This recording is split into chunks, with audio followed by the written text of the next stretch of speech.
help Zimbabweans to liberate themselves, to help to pressurize their own government in South Africa to start also clipping the wings of Zimbabwean government, because what is causing people in Zimbabwe to come to South Africa is the brutality of their government back home. And South Africans are better placed to help the Zimbabweans, to help the Zimbabweans. If you can imagine that most of ministers in Zimbabwe, they get their medical attention in South Africa. And if South Africans can start blocking that, can South Africans also stopping blocking the businesses of all these corrupt ministers in Zimbabwe who are also trading between South Africa and Zimbabwe, having all the free passage across the borders and go back to Zimbabwe and sell products in exorbitant price whilst they are looting their own country and causing their own people to leave that country. There's a lot Zimbabweans can get from South Africans if they can request. Zimbabweans must just raise their hands and say to South Africans, guys, we understand where you are coming from. We came here as visitors, but we have overstayed. Please help us. This is why we are running away from our country. The help will come. Okay, Mr. Nyandoro. Because they've done it. South Africans, they've done it from 1991 up to 93. See how all the Mangope government fought. The Bandstein, Transkei, everything fall around. Yes. Yeah, the problem is there is this hypocrisy with South Africans. If you can look at it from day one, Zimbabweans are crossing from Limpopo. Who is assisting them to cross? And when they cross, they come this side of South Africa. The South African soldiers, the South African police, but they are passing. And they even get into taxis to either Joburg, Cape Town, wherever. There is roadblocks. The police are assisting them. So these foreigners, they are getting assistance. Illegal people are getting assistance from South Africans. But a few who are not benefiting are the ones who are voicing. But a lot of those who are voicing, who are benefiting, like police, the government, and soldiers, they won't even say anything because they are actually benefiting out of it. And right now, if you look at it, South Africans are crying for Zimbabweans that they are taking their jobs. Okay, which is fine, they are taking their jobs. But then, which job were you fired? That, okay, we are firing you now today because you are employing a Zimbabwean. Did they actually come and remove you from where you were working? South Africans will never prosper because remember, they are violent people. Every time when there's a problem which needs to be addressed, they demonstrate, burn tires, demolish. You see what they did during that time of Zuma. How many people lost jobs? They actually destroyed a lot of things because of Zuma. So all the things that they work to actually repair. Every year, South Africans are destroying robots, are destroying roads, they are digging. They are violent people. And the media is actually the one which is making this thing worse. Because I remember some few months ago, there was a South African man who was found with the body of a woman in the fridge. It never circulated that if a Zimbabwean does such a thing. So you find they're getting the help of media to cover them on saying opposite things, not focusing on the reality. Okay, Mr. Nyandoro, I'm going to come back to you. Oh, okay, I've lost you here. I've lost you, Julian. Julian, you can come in again. Then I'm going to aid you. Okay, I wanted to ask Mr. Nyandoro some questions, so please you can join again. Okay, as soon as you come in, I'm going to aid you to talk. Okay, now, Missy, can I just add on what Mr. Nyandoro was saying? Okay. As I stated, my first point was who is employing these Zimbabweans? Which companies are running these transport systems, these hospitals? This is an internal issue. But then, as an ordinary South African, you cannot come and say, okay, just because I don't have a job, just because a Zimbabwean is working. I told you we have a history. When we grow back then, we used to have our mothers going to South Africa to sell those jerseys, everything. We used to have our fathers going to South Africa to drive those trucks.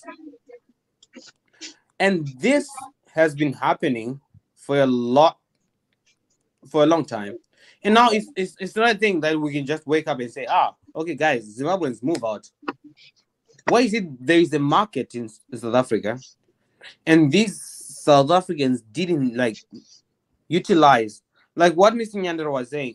Okay, I'll take a CV. Even it happens not only in South Africa, in Zimbabwe. A South African comes, okay, if you're a doctor and if a Zimbabwean gives me a CV, I would not employ somebody because he is a Zimbabwean. I would employ someone because he has the right qualifications for the job. I wouldn't we are not mad. Zimbabweans are, I would say, we are diplomatic, and we don't act just because we are angry or something. Zimbabwe has been suffering for a long time. We used to be the breadbasket of Africa, but just because the way we solve problems, we have sanctions, we have whatever, our economy is not good, but we're still surviving. Why?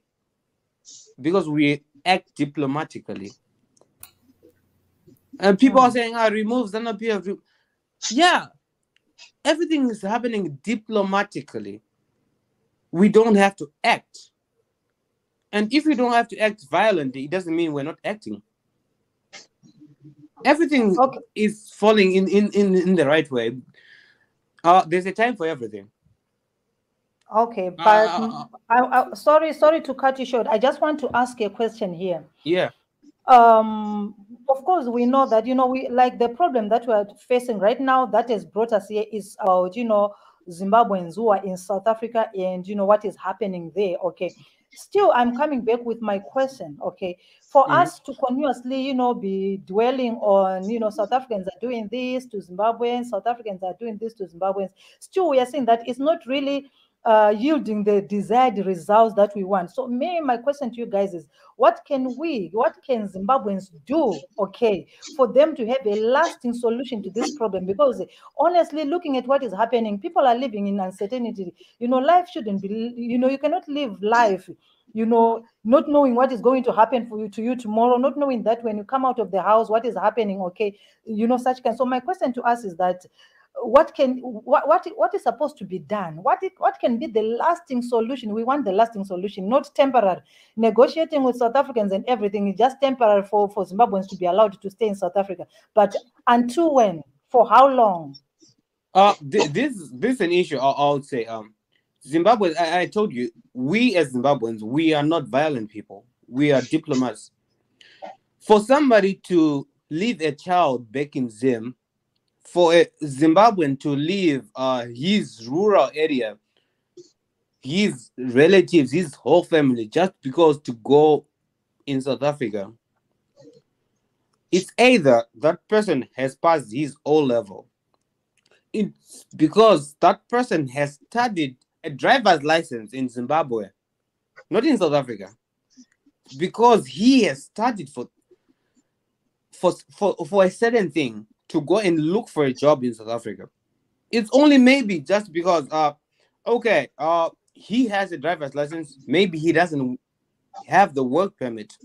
Now what I'm saying is, if you say, okay, let's provide a platform for all the Zimbabweans that are working in South Africa at the moment. If you're a chef, if you are a driver, if you are a maid, we'll provide the right solutions, the right platforms. We'll give you the platform to apply for work permit. I'll tell you, give me 2 months. See how many Zimbabweans will qualify for the right jobs. After that, if you don't qualify for the right job, go back to Zimbabwe. If I'm a Zimbabwean employee, I'll kick you back to Zimbabwe. But if you qualify for the requirements are simple. And most of the Zimbabweans, the thing that's making Zimbabweans bleed is because most of Zimbabweans, we have the right qualifications for the jobs, but we don't have the right platform. We don't know how to get a work permit. So if we have the right platform, Okay, Yeah, Mr. Nyando, and- what do you want to say? Yeah, actually, the actual remedy, to be honest, we all know the reason why we are running away from home. That needs to be fixed. Like I've said before, we must vote and vote out, because like you were saying, for 2 years independence. What is it that we expect from ZANU-PF that they did not do in 42 years? I mean, to be honest, why can't we just have a new player and see? Because even in soccer, if you have got your 11 players, if you see that someone is not playing right, you bring a substitute. Then the formation will change. I mean, really, to be honest, we've got a problem. We've got a big problem.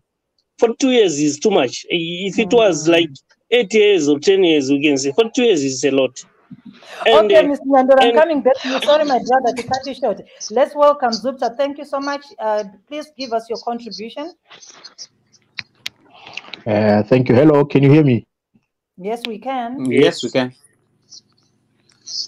Oh, thank you very much, all of you. Yeah, I'm very interested in the topic. I'm South African myself, so basically,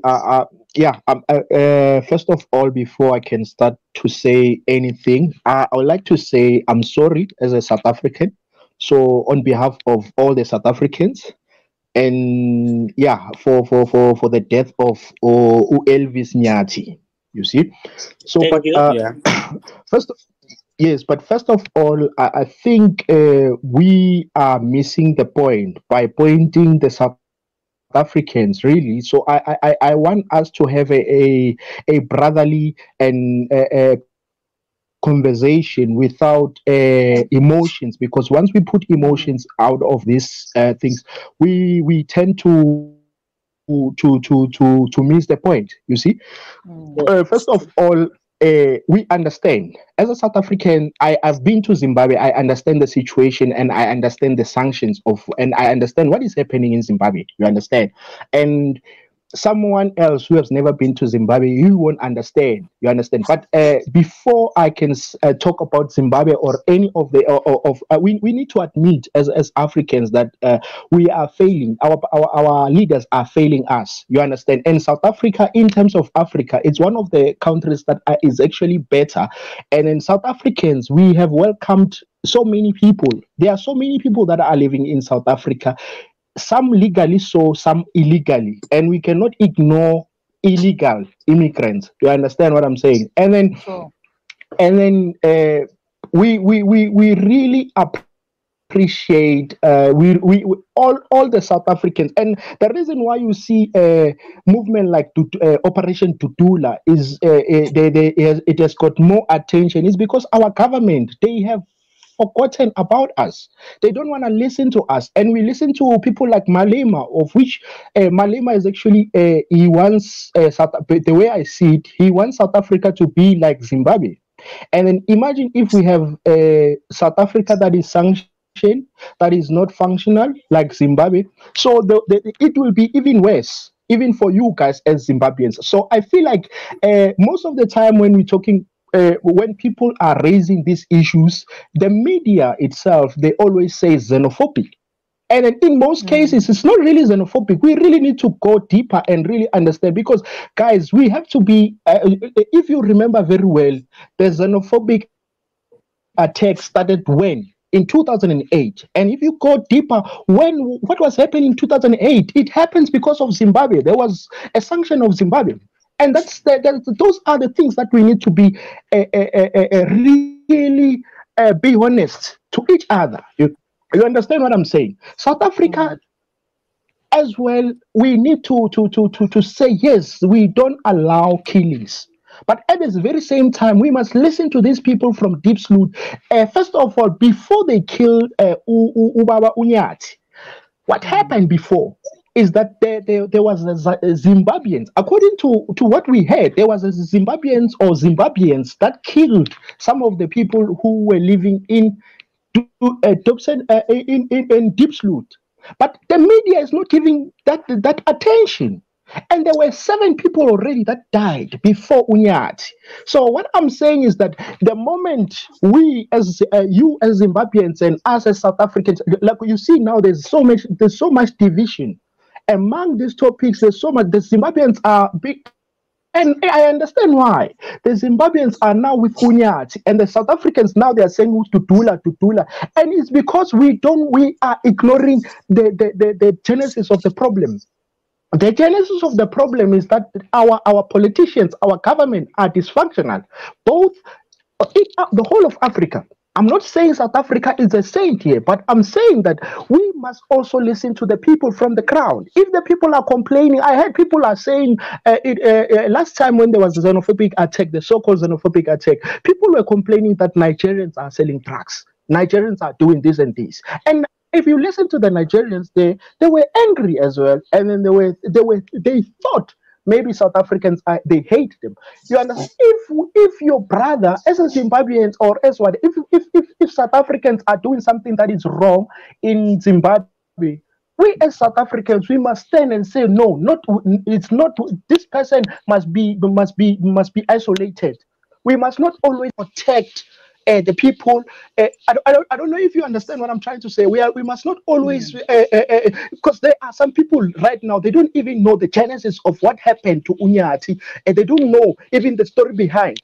And the media is the one that is fueling this, I'm telling you, because once the people listening and hearing people saying xenophobic, and people keep on saying we are not so xenophobic, we are against illegal, and we understand why there are some people, especially Zimbabweans, that are illegal in South Africa. But we need to sort of, and then even this thing of saying people are saying that we need to hire South Africans first. Issue, but at the very same time, there is high unemployment in South Africa. South Africans are not working, and then whenever they see the Zimbabweans working, and then Zimbabweans calling South Africans lazy, you guys are lazy, you guys whatever, these people get mad.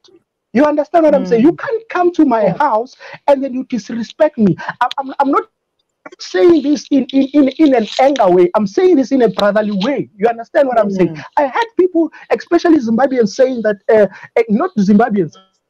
I'll say Zimbabweans because I'm now in a conversation with a Zimbabwean. But I'm saying you had Africans every time when South Africans are raising, they're saying they are uneducated. Yes. They are uneducated. These people. All right, wait. On that last point, are we not educated? We are educated. That's why we are flooding South Africa.